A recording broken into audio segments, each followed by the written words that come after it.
and this may seem like a parenthesis, but it's a thing that, we want to be motivated by love, and yet there's so much fear-based stuff that happens in the church, and it's shameful. I was somewhere, because I go all over the place, and speaking in the swing states, and a priest came up to me. He goes, "You're not going to believe," and I didn't even know him. I met him, and he said the bishop just came down with a directive and said, kind of a now hear this, at funeral masses in Catholic churches, you are not permitted to have eulogies. I go, what?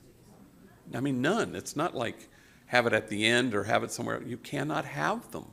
And the priest preaching cannot mention the deceased in the homily.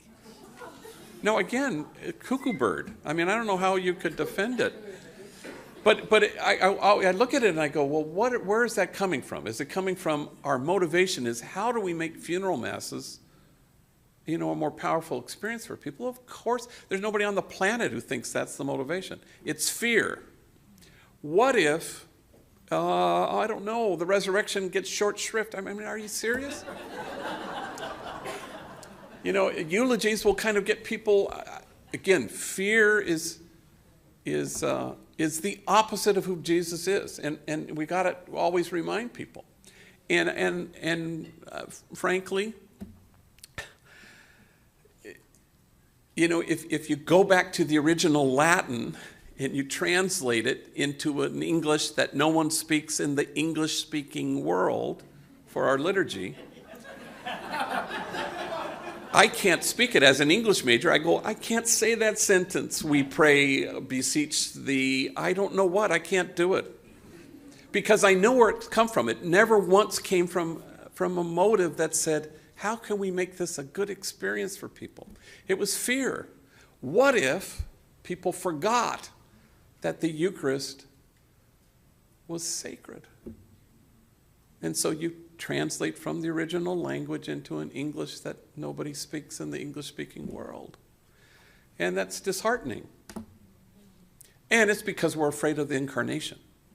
We're afraid of rolling up our sleeves. We're afraid that here is where we're supposed to experience Jesus alive and present in people, in their experience. And I'm a Catholic till the day I die, but, it's my church as much as it's anybody else's. And you have to kind of say, shame on us.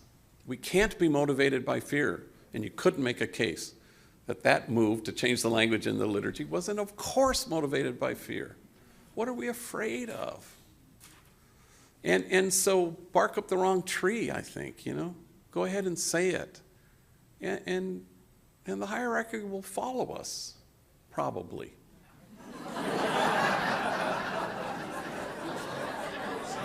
In your dreams, but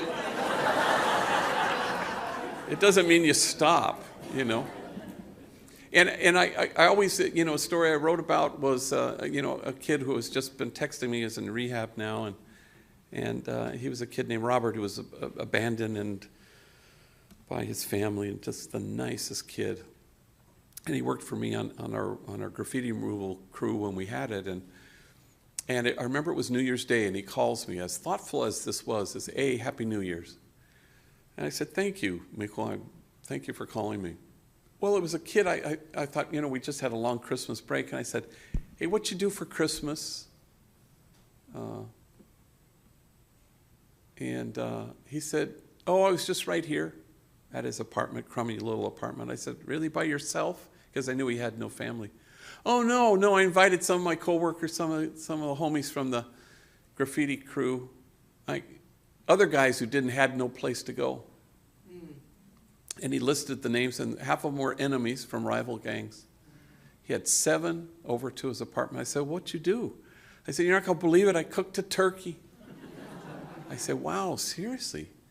And, "Well, how did you prepare it?" He goes, "Ghetto style." I said, "Well, I'm not sure I know that. I'm not familiar with that recipe." And he said, "Well, you rub it with a gang of butter, and you put a gang of salt and pepper, and you put it in the oven. It tasted proper." And I said, "Really? Wow, I'm impressed. What else did you have besides turkey?" "Just that, just turkey." Yeah, the 7 of us, we sat in the kitchen staring at the oven, waiting for the turkey to be done.